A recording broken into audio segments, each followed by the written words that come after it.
The good morning job aspirants.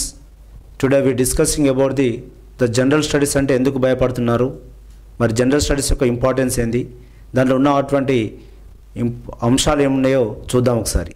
ఎవరికైనా చాలామందికి general studies అంటే చాలా వరకు భయం అవుతుంది. ఎందుకంటే 90% ఆఫ్ ది కాంటెంట్ ఉన్న వాళ్ళు ఏంటంటే JL DL assistant professors, polytechnic lecturers, next వివిధ ఎగ్జామ్లో ప్రిపేర్ అయ్యేటోళ్ళు, కొద్దిగా పట్టులేని వాళ్ళు, సైన్స్ వాళ్ళు, ఆర్ట్స్ వాళ్ళు కూడా దీన్ని చూస్తే భయపడతారు.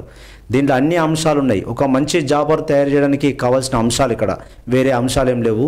నేను చెప్తా, ఒకసారి పూర్తి వీడియో చూడండి, లైక్ చేయండి. ఏమున్నది దీంట్లో ఉన్నటువంటి విషయాలు ఏందో నేను చెప్తా. ఇప్పుడు జేఎల్ డిఎల్ అసిస్టెంట్ ప్రొఫెసర్స్ ఉన్నటువంటి ఏపీ సిలబస్లో, ఏపీకే కాదు తెలంగాణకైనా దేనికైనా ఒకసారి పూర్తిగా అంశాలు వినాలి. సబ్జెక్ట్ చెప్పేటోళ్ళు భయం పెడతారు, సబ్జెక్ట్ కానోళ్ళు చెప్తేనే దాన్ని ఈజీ చేసి చెప్తారు.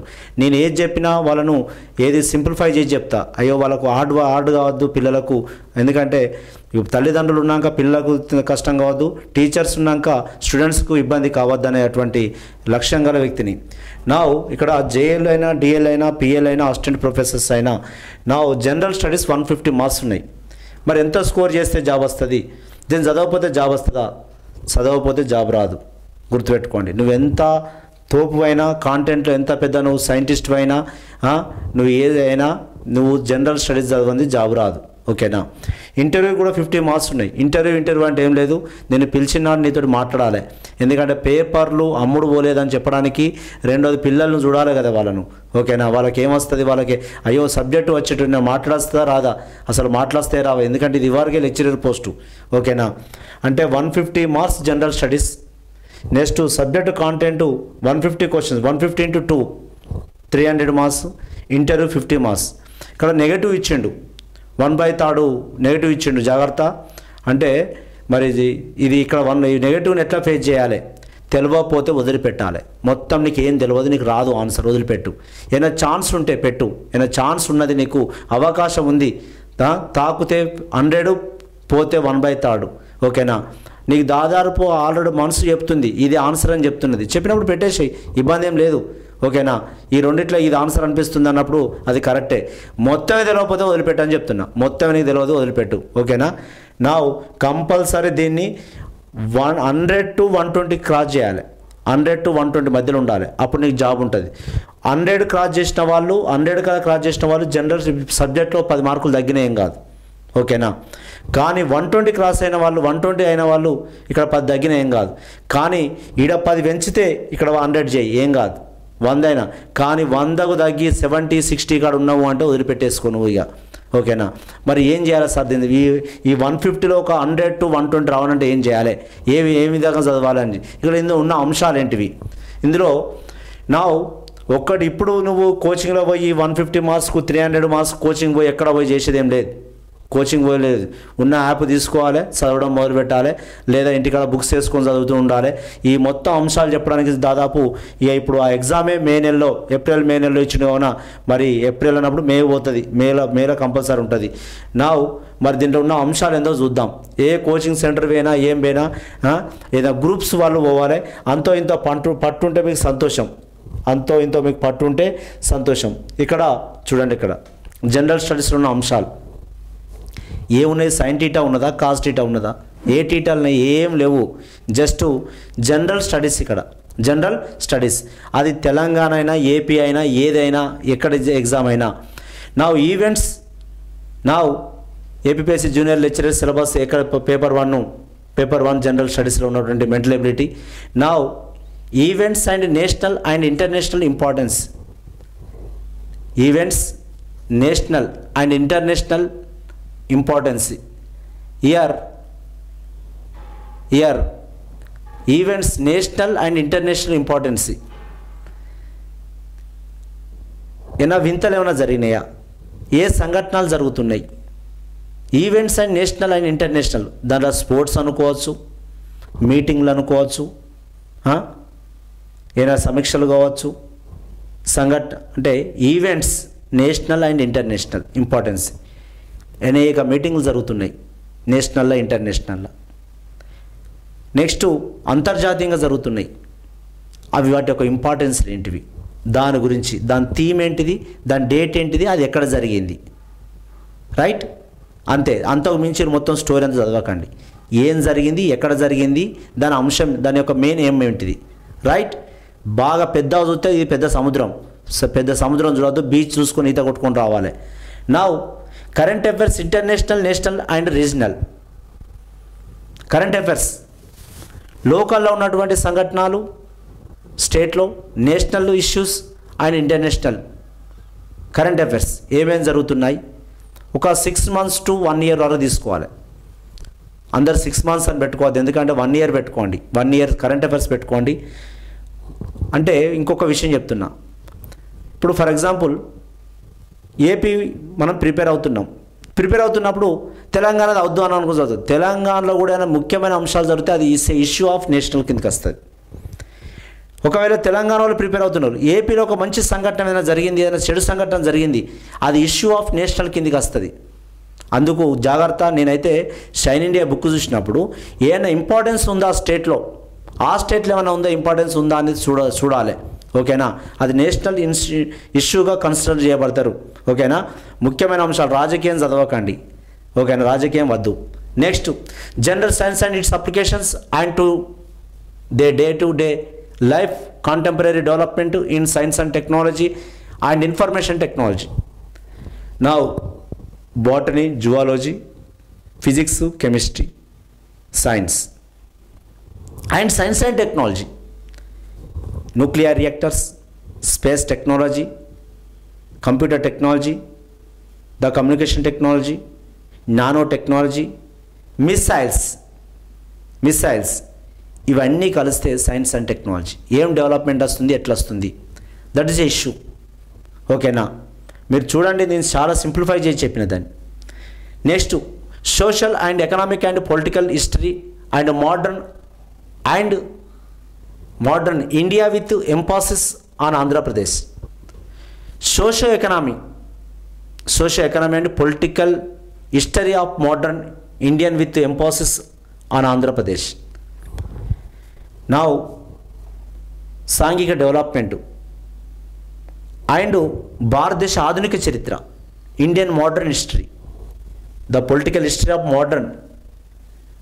అదేవిధంగా ఆంధ్రప్రదేశ్ యొక్క అంశాలతో సహా కలుపుకొని ఎటువంటి ఇన్వాల్వ్మెంట్ అయింది, ది సోషియో ఎకనామీ ఎట్లా ఉన్నది, సోషియో ఎకనామిక్ డెవలప్మెంట్, భారతీయ సాంఘిక సాంస్కృతిక కార్యక్రమాలు ఎట్లున్నాయి, ఒక్కొక్క ప్రజలు ఎట్లున్నాయి, వాళ్ళ యొక్క సిచ్యువేషన్స్ ఎట్లున్నాయి, వాళ్ళ డెవలప్మెంట్ ఎట్లుంది, సోషియో ఎకనామిక్ వాళ్ళ సాంఘిక దుస్థితులు ఎట్లున్నాయి, and political history of modern history.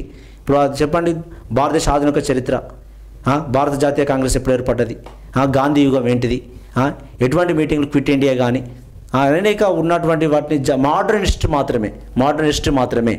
ఓకేనా, next Indian polity and governors and constitution issue and public policy and reformers and ఈ governors initiative with specific reference to Andhra Pradesh. Indian polity అండి, మన పాలిటీలో ఉన్న articles, schedules and amendments. Next governors ఏం జరుగుతున్నాయి, ఎటువంటి వస్తున్నాయి గవర్నర్స్ పాలసీస్. కాన్స్టిట్యూషనల్ ఇష్యూస్, రాజ్యాంగంలో కొన్ని సవరించబడ్డ అంశాలు, రాజ్యాంగం ఎదుర్కొనే కొన్ని ఇబ్బందులు, రాజ్యాంగం కూడా ఎదుర్కొంటుంది కొన్ని ఇబ్బందులు, రాజ్యాంగం లేనటువంటి అంశాలు. అండ్ పబ్లిక్ పాలసీస్ అండి, రిఫార్మర్స్, సంస్కరణలు ఏంటివి, ఈ గవర్నర్స్, ప్రతి ఒక్కటి ఈ గవర్నర్స్లో పెట్టాలి తీసుకొచ్చి, with specific reference to the ఆంధ్రప్రదేశ్లో చేసేటువంటి పరిస్థితులు, ఆర్థిక పరిస్థితులు ఎట్లున్నాయి, వాళ్ళ యొక్క పొలిటికల్ ఇష్యూస్ ఎట్లున్నాయి, అది ఏ విధంగా ప్రభావం చూపుతుంది దాని మీద అనేది, వీటి మీద ఏమున్నది ఇంపార్టెంట్ ఆర్టికల్స్, షెడ్యూల్స్. నెక్స్ట్ ఈ మధ్యలో జరిగినటువంటి దేశీయంగా ఉన్నటువంటి కొన్ని సవరణలు, కాన్స్టిట్యూషన్ అంటే కొన్ని రాజ్యాంగంలో ఉన్నటువంటి కొన్ని మౌలిక సదుపాయాలు, అవన్నీ చెప్పేదే. ఓకేనా, Indian polity and governors. Economic and development and Indian science and independence with Mphasis on the Andhra Pradesh. స్వతంత్రం వచ్చిన తర్వాత ఇండియన్ ఎకనామిక్ డెవలప్మెంట్ ఎట్లా ఉంది, దాని పరిస్థితి ఏ విధంగా డెవలప్మెంట్ వస్తుంది, ఏ విధమైన అంశాలు, ఆంధ్రప్రదేశ్లో కూడా ఎట్లా డెవలప్మెంట్ ఉంది, అప్పుడు ఎట్లుంది, ఇప్పుడు ఎట్లుంది. The physical geography in Indian subs continent and Andhra Pradesh. నా భారతదేశము మరి ఆంధ్రప్రదేశ్ యొక్క భౌగోళిక పరిస్థితి ఎంత విస్తీర్ణత ఉంది, దేశం ఎంత ఉన్నది, రాష్ట్రం ఎంత ఉన్నది, నెక్స్ట్ ఇక్కడ ఉన్నటువంటి దీనికి దేశంలో ఉన్నటువంటి ప్రతిదానికి అప్లై చేసి చూసుకోవాలి. నేలలు, సముద్రాలు, నదులు, అడవులు, జల వ్యవస్థ, విద్యా వ్యవస్థ, నెక్స్ట్ ప్రతి ఒక్క వ్యవస్థను ప్రతి ఒక్క దాన్ని ఏం చేయాలి, దేశంలో ఉన్నదానికి రాష్ట్రానికి కంపేర్ చేసి చూసుకుంటూ చూడాలి. చూడండి ఇక్కడ ఎకనామిక్ డెవలప్మెంట్, ఇక్కడ ఫిజికల్ జియోగ్రఫీ, దేశంలో రాష్ట్ర స్థానం ఎంత, జనాభా స్థానం ఎంత, డెవలప్మెంట్ స్థానం ఎంత, ఎకనామిక్ స్థానం ఎంత, అవన్నీ కూడా విద్యా స్థానం ఎంత, ఇవన్నీ కూడా దీంట్లో the physical Geography and Indian sub continent and Andhra Pradesh, the disaster management, vulnerability and profile, prevention and mitigation strategies, applications of the remote sensing and GIS global information system in the assessment of disaster. విపత్తులు నిజానికి అంటే నేను చెప్తే ఇప్పుడు ఏదైనా మనం బయటికి వెళ్తున్నప్పుడు ఏదైనా రెయిన్ సీజన్ అయిందనుకోండి, నేను విజయనగరం క్లాస్కి పోయినా, విజయనగరం క్లాస్కి వెళ్తే వాళ్ళు ఇంకొక 1 డే 2 డేస్ ఉంది క్లాసు, తుఫాన్ స్టార్ట్ అయింది, ఘోరమైనటువంటి రాబోతుందని చెప్తున్నారు, సార్ పవర్ ఉండదు మీరు వెళ్ళిపోండి సార్ అని చెప్పారు. ఇక్కడ పవర్ ఉండదు సార్ వెళ్ళిపోండి అని. చూడండి నా టికెట్ కూడా లేదు, మీరు ఎట్లా వెళ్ళిపోవాలి సార్ ఇక్కడ నుంచి, ఎందుకంటే క్లాసెస్ కానీ ఇక్కడ కానీ ఏం జరగదు, ఎందుకంటే ఘోరమైన తుఫాన్ వస్తుంది అంటే. చూడండి global year now information system, geological information system, YS చనిపోయింది ఈయనక చెప్తే ఏం లేదు, వర్షాలు పడుతున్నాయి సార్ ఎందుకు ప్రోగ్రామ్ ఎందుకు క్యాన్సిల్ చేయండి సార్ అంటే, నో ఇవాళ పోయి రావాలి అంటే కొంత విపత్తులను గౌరవించవలసిన అవసరం ఉంది. దానికి ఎదురుగా పోవద్దు, మనం దాని ఇబ్బందులు అవుతామని చెప్తుండే. గుర్తుపెట్టుకోండి, ప్రివెన్షన్ అండ్ మిటిగేషన్, కొన్ని నివారణ పద్ధతులు చేసుకోవాలి, ఉపశమన పద్ధతులు చేసుకోవాలి, ప్రాణాన్ని కాపాడుకోవాలి, ఆస్తులు వేనా మంచిదే. ఎందుకంటే ఇప్పుడు ఏమైనా విపత్తులు డిజాస్టర్స్ వచ్చినాయి అనుకోండి, ఓకేనా, అవేమిది మనం ఒక రోజులో మన పరిస్థితి అంతా ఉల్టా పల్టా అవుతుంది కాదా. చూడండి మొన్న దాకా జపాన్ ఎట్లుండే, ఇప్పుడు మన భూకంపం వచ్చింది ఏమైంది అంటే, దీంట్లో కూడా ఆర్టిఫిషియల్ డిజాస్టర్స్ ఉంటాయి, నెక్స్ట్ న్యాచురల్ డిజాస్టర్స్ ఉంటాయి. ఏమైనా బాంబులో యుద్ధాలు వచ్చేస్తే ఆర్టిఫిషియల్ డిజాస్టర్స్ అవి, ఓకేనా. వెళ్ళిపోవాలి అక్కడి నుంచి అక్కడ దూరం, ఎందుకంటే ఏదైనా కంట్రీ ఏదైనా స్టేట్ మీద ఏదైనా సిటీ మీద అటాక్ అవుతున్నప్పుడు, యుద్ధాల మీదప్పుడు అక్కడికి వెళ్ళి దూరం వెళ్ళిపోవాలి. ఎందుకంటే వాళ్ళు దాన్ని కొలాబ్ చేస్తున్న పరిస్థితి, ప్రాణాన్ని కాపాడుకోవాలి. తట్టబుట్ట అన్నీ వదిలిపెట్టేసి తట్టబుట్ట చదువుకొని పిల్లల్ని చదువుకొని వెళ్ళిపోవాలి అంతే. ఏదైనా పిల్లలు పట్టుకొని వెళ్ళిపోవాలి, లేకపోతే ఫ్యామిలీ పట్టుకొని వెళ్ళిపోవాలి, అక్కడి నుంచి ఉండద్దు అక్కడ. నా ఇక్కడ చూడండి disasters and management, vulnerability and profile, ఓకేనా. ఏంటిది దుర్బల పరిస్థితి ఏర్పడుతుంది. వల్నరబిలిటీ మీన్ కాదా. ఒక్కసారి జరిగినాక ఒక్కసారి చూడండి ఎట్లుంటుందో పరిస్థితి, ఓకేనా. డిజాస్టర్ జరుగుతుందా దాన్ని, ఎందుకంటే ఇన్ఫర్మేషన్ జియోలాజికల్ ఇన్ఫర్మేషన్ సిస్టమ్ని ఫాలో కావాలి. Next sustainable development and environmental protection, సుస్థిర అభివృద్ధి. మనం ఉన్నటువంటి ఈ ఆర్థిక వనరులను, ఈ ఉన్నటువంటి వనరులు, ఈ న్యాచురల్ సోర్సెస్ను ఏ విధంగా రోజుకు వాడుకుంటూ చిన్నగా డెవలప్మెంట్ చేసుకోవాలి. సుస్థిర అభివృద్ధి డెవలప్మెంట్ ఒకటే నాడు దీంట్లో ఏమున్నా చెప్పండి కదా. ఎవరికైనా ఏమైనా మైనింగ్ ఇచ్చినా ఏమి ఇచ్చినా ఎట్లుంది దాని డెవలప్మెంట్, స్లోగా వాడుకోవాలి. ఎన్ని సంవత్సరాలు ఇవ్వాలి, ఎట్లా వాడుకోవాలి, ఏ విధంగా యూజ్ చేసుకోవాలి, అది డెవలప్మెంట్ ఎట్లా ఇస్తుంది. నా చూడండి లాజికల్ రీజనింగ్, అది మన sustainable development and environmental protection, దాన్ని సుస్థిర అభివృద్ధిగా వాడుకోవాలి. అండ్ ఎన్విరాన్మెంటల్ ప్రొటెక్షన్, ప్రకృతిని కూడా కాపాడవలసిన అవసరం ఉంది. ఒకటే నాడు కథ మొత్తం మైనింగ్ క్లోజ్ చేయొద్దు, ఓకేనా. ప్రొటెక్షన్ చేయాలి. ఎన్విరాన్మెంటల్ ఇష్యూస్ ఉంటాయి, అన్ని పాలసీస్ ఉంటాయి. ఎందుకంటే దాన్ని కూడా ఇప్పుడు water policies, environmental policy, next pollution policies, ఇవన్నీ కూడా next green tribunal, next biodiversity, ఇవన్నీ కూడా ఎన్విరాన్మెంటల్ ప్రొటెక్షన్ యాక్ట్స్ ఇవన్నీ కూడా, ఓకేనా. జస్ట్ దాని యొక్క డేటు, దాని ఇంపార్టెన్స్ గుర్తుపెట్టుకుంటే అయిపోయాయి, ఓకేనా. దేనైనా చదవగలుగుతాను అన్నోనికి జాబ్ వస్తుంది, గుర్తుపెట్టుకోండి మిత్రులారా. Next logical reasoning and analytical ability and data interpretations. అరే ఏమున్నాయండి, నా జస్ట్ రీజనింగ్, ఏబీసీలు 1 2 3లు, కోడింగ్లు, డీకోడింగ్లు, జస్ట్ టేబుల్స్ ఇస్తే, డయాగ్రామ్స్ ఇస్తే అటువంటివి పెట్టుకొని వాటిని చిన్నపిల్లలు చేసేటువంటి నవోదయ ఎగ్జామ్ లాంటివి అవన్నీ కూడా జస్ట్ కోడింగ్లు డీకోడింగ్లు అట్లాంటివి, జస్ట్ రోజు కొన్ని అంశాలు. ఇంకొకటి bifurcation of Andhra Pradesh and it's a administrative, economic and social, cultural, political and legal implications and problems కాదా అండి? ఇక్కడ చూడండి, బైఫర్గేషన్ స్టేట్ కావడం వల్ల మొత్తం టోటల్ తట్టాపుట్టా చదువుకొని వెళ్ళిపోయారు. ఇక్కడికి వెళ్ళిపోయినప్పుడు ఏమైంది, ఏం జరిగింది, అక్కడ పోయి ఒక అడ్మినిస్ట్రేషన్ స్టార్ట్ చేయాలి, న్యూ అడ్మినిస్ట్రేషన్. బైఫర్గేషన్ వల్ల ఏం జరిగింది Andhra Pradesh, it's administrative, economic and social and cultural, political and legal implications and problems. ఓకేనా? ఇప్పుడు ఒక 7 మండలాలు కలపబడ్డాయి. వాళ్ళ పరిస్థితులు ఏంటి, వాళ్ళ స్థితిగతులు ఏంటివి, పోలవరం ప్రాజెక్టు చుట్టూ ఉన్నటువంటి ఎటువంటి పరిస్థితులు జరిగినాయి అప్పుడు. ఎందుకంటే ఇక్కడ ఉన్నటువంటి ఉమ్మడిగా ఉన్నటువంటి ప్రాంతానికి ఒకటే ప్రాంతానికి వచ్చే వరకు అక్కడ ఉన్నటువంటి కొన్ని పెరిగినాయి, కొన్ని తగ్గినాయి, ఏం ప్రాబ్లమ్స్ వచ్చినాయి, మరి ప్లస్ ఏంటిది, మైనస్ ఏంటిది, ఇవన్నిటిని కూడా ఆలోచన చేసుకోవాల్సిన అవసరం ఉంది. ఆలోచన చేసుకోవాలి ఇవన్నీ కూడా. నా bifurcation of Andhra Pradesh and it's administrative, కొంచెం వీటి మీద ఐడియా ఉండాలి కదా, అసలు ఏం జరుగుతుంది, ఎక్కడ జరుగుతుంది. ఇప్పుడు ఎందుకంటే ఒక 2 కొడుకులు ఒక ఇంటి నుంచి వేరుపడ్డారు అనుకోండి, ఒకరికి ఇల్లు ఇచ్చినాం, ఓన్ వేరుటోని ఎల్లగొట్టడం వల్ల ఏమవుతుంది, ఆ ఇల్లు ఉన్నాడు ఓకే ప్రశాంతంగా వాడు కట్టినింట్లో అంటాడు వాడు, ఓకేనా. కానీ ఎప్పుడైతే వెళ్ళిపోయినాడు ఉంటాడో వానికి కొద్ది ఇబ్బందులు జరుగుతాయి. అది ఎవరైనా ఆలోచించవలసిందే. ఎందుకంటే పోయి న్యూ కన్స్ట్రక్షన్ చేసుకోవాలి.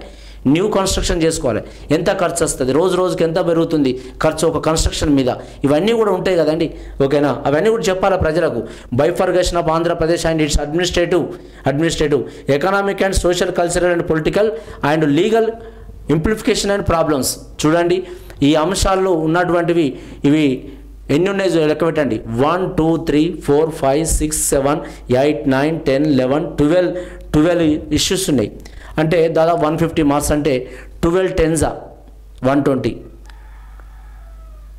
దాదాపు అంటే ఒక 14-15 వరకు మార్కులు పడే ఆస్కారం ఉంది. దీనికి ఇన్ని మార్కులు ఇవ్వాలి, అన్ని మార్కులు అనేది ఇవ్వాలని ఏం లేదు. కొన్ని ఎక్కువ రావచ్చు, కొన్ని తక్కువ రావచ్చు, కొన్ని అడగకపోవచ్చు. దేనికైనా నువ్వు రెడీ ఉండవలసిన బాధ్యత ఉంది. Right, okay, thank you. Like చేయండి, సబ్స్క్రైబ్ చేయండి, షేర్ చేయండి. పెద్దగా చూడకు. జస్ట్ ఇంకొక విషయం చెప్తున్నా, ఒక 20 పేపర్లు, ప్రీవియస్ పేపర్లో ఒక 20 పేపర్లు బట్టి కొట్టు. 20 పేపర్లు, ఒక కరెంట్ ఇష్యూ తప్ప మిగతా అన్నీ ఒకసారి చెయ్యి. ఒక 20 పేపర్స్ ఆటోమేటిక్గా అవే పేపర్ రిపీట్ అవుతుంటాయి. అదేవిధంగా కొద్దిగా సబ్జెక్ట్ చూడు. ఒక 20 పేపర్ చూస్తే తప్పే ఉన్నది. 150 క్వశ్చన్స్ చూస్తే you will be success. Okay, away repeat అవుతుంటాయి. మనమేమో గ్రూప్స్ కాదు, గ్రూప్ 1 కాదు, గ్రూప్ 2 కాదు. Right, okay, thank you. ఏమైనా డౌట్ వస్తే ఫోన్ చేయండి. రైట్.